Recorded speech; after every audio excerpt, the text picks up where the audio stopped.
یا پھر اللہ تبارک و تعالی اس کو معذور قرار دیں گے. تو اس واسطے یہ سکھایا ہے سورہ فاتحہ میں کہ جہاں بھی تمہیں دشواری پیش آئے ہمیں پکارو. دیکھو حضرت یونس علیہ السلام کا واقعہ قرآن کریم میں ذکر کیا ہے. کیا آپ ہر مسلمان کو تقریباً معلوم ہے کہ حضرت یونس علیہ السلام کو ایک آزمائش یہ پیش آئی تھی کہ ایک مچھلی نے ان کو نگل لیا تھا اور مچھلی کے پیٹ میں چلے گئے. مچھلی بڑی تھی, اس کے پیٹ میں وہ چلے گئے, سما گئے.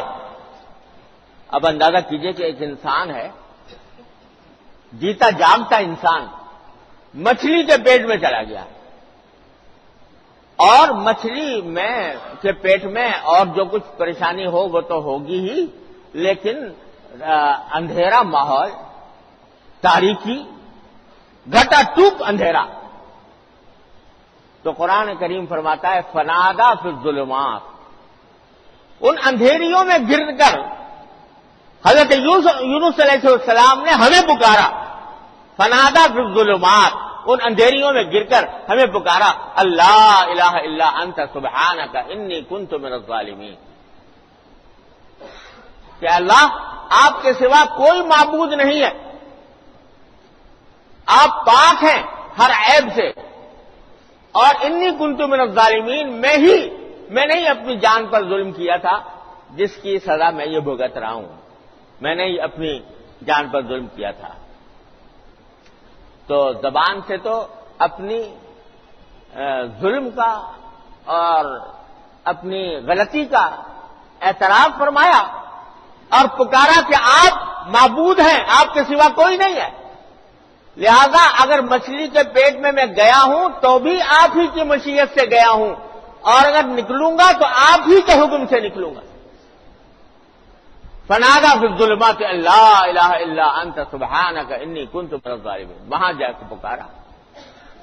اب بتاؤ کہ اگر انسان کوئی مچھلی کے پیٹ میں چلا جائے, بڑی ویل مچھلی اس کے پیٹ میں چلا گیا, کوئی ہے جو اس کو بچا سکے, نکال لائے اس میں سے؟ کسی انسان کے بس میں تھا؟ کوئی صورت موجود نہیں تھی باہر آنے کی.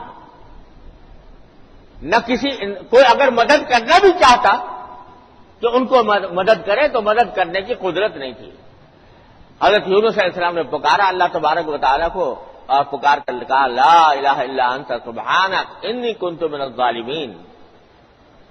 تو قرآن کریم کیا فرماتا ہے فنجیناہ من الغم, ہم نے ان کی پکار سنی. بعض روایتوں سے معلوم ہوتا ہے 3 دن رہے پیٹ میں, واللہ عالم کتنی مدت رہے, کتنی دیر رہے, پکارتے رہے اللہ تعالیٰ کو, مایوس نہیں ہوئے, ہمت نہیں ہاری, اللہ تبارک و تعالیٰ کی ذات سے امید وابستہ رکھی. ظاہر پکارنا تو پہلے شروع کر دیا ہوگا, پہلے ہی لمحے میں شروع کر دیا ہوگا اس حالت میں, لیکن مدد آئی کچھ دیر کے بعد.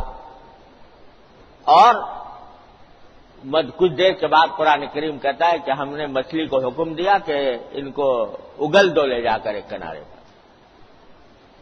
چنانچہ مچھلی نے اگل دیا. فنجیناہ من الغم, ہم نے ان کو اس گھٹن سے نجات عطا فرمائی جو مچھلی کے پیٹ میں ان کو گھٹن لائق ہو گئی تھی, اس نے ان کو نجات عطا فرمائی ان کی اس پکار کے بدلے میں. یہ واقعہ سنایا قرآن کریم نے. اس کے بعد ایک جملہ فرمایا وَكَذَلِكَ نُنْجِي الْمُؤْمِنِينَ, اور اسی طرح ہم مومنوں کو نجات دیتے ہیں, اسی طرح ہم مومنوں کو نجات دیتے ہیں. یہ کیا فرما دیا کہ اسی طرح مومنوں کو نجات دیتے ہیں؟ کیا اس کا مطلب یہ ہے کہ ہر انسان, ہر مومن مچھلی کے پیٹ میں جائے گا اور پکارے گا اور پھر نجات دیں گے؟ ظاہر یہ نہیں, بلکہ مطلب یہ ہے کہ جب کبھی تاریکیوں میں تم گر جاؤ, چاروں طرف سے اندھیرا تمہارے اوپر مسلط ہو جائے اور ہر طرف سے تمہیں مایوسی ہونے لگے, ہمیں پکارو اس وقت. تو ہم تمہیں نجات کا راستہ بتائیں گے، ہم تمہیں نجات کے راستے پر لے جائیں گے، کذالک ننجی المؤمنین۔ تو میرے بھائیوں، اس آیت نے بھی سبق یہ دیا، اور اہدنا الصراط المستقیم نے بھی، کہ میرے بندو گھبراؤ نہیں، پریشان نہ ہو، مایوس نہ ہو، کہ حالات کی خرابی سے مایوس ہو کر بیٹھ جاؤ ہاتھ پر ہاتھ دھر اور سمجھو کہ اب کوئی راستہ نہیں رہا۔ نہیں، اللہ تبارک و تعالی راستہ پیدا کرنے والے ہیں، اور وہ راستہ یہ ہے کہ مجھے پکارو، ایاک نعبد و ایاک نستعین اہدنا الصراط المستقیم، پکارو، مانگو سے۔ اس وجہ سے بزرگوں نے فرمایا ہے کہ آدمی کو چاہیے کہ ہر روز بلا ناغہ کوئی دن خالی نہ جائے کہ وہ اللہ تبارک و تعالی سے دعا مانگے کہ یا میں آپ کے دین پر چلنا چاہتا ہوں، میں صراط مستقیم پر چلنا چاہتا ہوں، لیکن رکاوٹیں ہیں، مشکلات ہیں، ماحول ہے، دوسری طرف مجھے لے جا رہا ہے، اے اللہ اپنے فضل و کرم سے، اپنی رحمت سے مجھے اس ماحول کی خرابی سے بچا لیجئے اور اپنے بتائے ہوئے طریقے کے مطابق عمل کرنے کی توفیق عطا فرمائیے، یہ مانگو۔ تو ایسا عمل ہے، ہمارے حضرت حکیم الامت مولانا اشرف علی صاحب تھانوی رحمۃ اللہ علیہ فرماتے ہیں کہ 40 دن کوئی آدمی عمل کے دیکھے اس پر، روز مانگے اللہ تعالیٰ، دل لگا کر مانگے، خوشو خضو کے ساتھ مانگے، مانگنے کی طرح مانگے، تو فرماتے ہیں 40 دن عمل کر کے دیکھ لے تو 40 دن کے بعد انشاءاللہ اس کو دروازے کھلتے نظر آئیں گے، اور اللہ تعالیٰ کے فضل و کرم سے اس کو توفیق ہوگی، زندگی میں انقلاب آئے گا، خوشگوار انقلاب، اطمینان کا انقلاب انشاءاللہ آئے گا۔ لیکن کر کے تو دیکھیں، ہوتا یہ ہے کہ ہم لوگ غفلت میں زندگی گزار رہے ہیں، صبح سے لے کر شام تک ہماری سوچ بچار دوڑ دھوپ ہر چیز کا محور یہ دنیا ہی دنیا بنی ہوئی ہے، کس طرح ہم پیسہ زیادہ کما لیں، کس طرح ہمارا بینک بیلنس زیادہ ہو جائے، کس طرح ہمارا مکان اچھا ہو جائے، کس طرح ہمیں گاڑی اچھی مل جائے، ساری سوچ بچار دوڑ دھوپ کا محور بس یہ ہے۔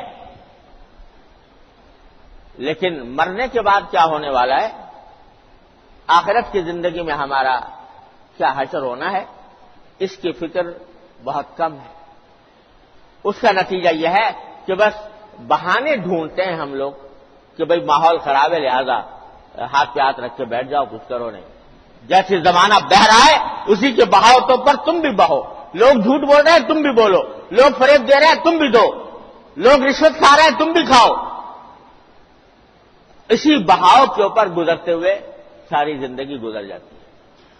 تو قرآن کہتا ہے کہ نہیں، خدا کے لیے ذرا سوچو، اور کچھ نہیں، یہی کام کر لو، اس میں کچھ زیادہ لمبا چوڑا محنت بھی نہیں کرنی پڑتی، روز اللہ تبارک و تعالیٰ کی بارگاہ میں گڑ گڑا کر چند منٹ یہ دعا کیا کرو، پھر دیکھو کیا ہوتا ہے انشاءاللہ، راستے کس طرح کھلتے ہیں۔ میں نے اپنی آنکھوں سے نظارہ کیا ہے، خود تجربہ کیا ہے، کیسے کیسے لوگ جو آ کر یہ شکایت کرتے تھے کہ ہمارے اوپر دروازے بند ہیں، سچ کے دروازے بند ہیں، انصاف کے دروازے بند ہیں، اور دین کے اوپر چلنے کے دروازے بند ہیں، اللہ تعالیٰ نے یہ ان کو راستہ بتایا گیا، عمل کیا، اللہ تعالیٰ نے راستے کھول دیے، تھوڑی سی قربانی دینی پڑی، لیکن قربانی دینے کے بعد اللہ تبارک و تعالیٰ نے ان کے لیے ایسے راستے کھولے کہ پہلے سے زیادہ دنیا کے اندر بھی اللہ تعالیٰ نے خوشحالی عطا فرمائی۔ یہ کر کے تو دیکھیں، پھر روز اس کے اوپر عمل کر کے دیکھیں، اللہ تبارک و تعالیٰ کی بارگاہ میں گڑ گڑا کر سچے دل سے، اور جب نماز میں کھڑے ہوتے ہیں اور یہ الفاظ پڑھتے ہیں کہ ایاک نعبد و ایاک نستعین، ذرا سا دھیان کر کے پڑھا کریں کہ ہم واقعی مانگ رہے ہیں اللہ تبارک و تعالیٰ سے، واقعی صراط مستقیم مانگ رہے ہیں، واقعی سیدھا راستہ مانگ رہے ہیں اللہ تبارک و تعالیٰ سے، یہ دھیان کر کے پڑھیں، اور رات کو بیٹھ کر ذرا سا خلوت میں، تنہائی میں، یکسوئی کے ساتھ اللہ تبارک و تعالیٰ سے مانگیں، اور روز کا معمول بنے، تو دیکھیے آپ انشاءاللہ کس طرح اللہ تعالیٰ دروازے کھولتے ہیں. اللہ تعالیٰ کی قدرت اتنی وسیع ہے. یہ سارے شیطانی اور طاغوتی چکر جو چل رہے ہیں دنیا بھر میں، کیا اللہ تعالیٰ ان کو دور کرنے پر قدرت نہیں رکھتا؟ کیا اپنا بندہ اگر ان سے مانگے گا تو وہ اس راستے کو کھولیں گے نہیں اپنے بندے کے لیے؟ اللہ تعالیٰ نے پہلے فرما دیا رب العالمین ہم ہیں، رحمان ہم ہیں، رحیم ہم ہیں، مالک یوم الدین ہم ہیں. یہ سب کچھ ہم ہیں، پھر بھی کہیں اور جا رہے ہو؟ پکارو تو ہمیں پکارو اور ہم سے مانگو، جو مشکل پیش آئے ہماری بارگاہ میں پیش کرو. اللہ تعالیٰ انشاءاللہ راستہ کھولیں گے. اللہ تبارک و تعالیٰ اپنے فضل و کرم سے، اپنی رحمت سے ہم سب کو اس پر عمل کرنے کی توفیق عطا فرمائے. وآخر دعوانا الحمدللہ رب العالمین.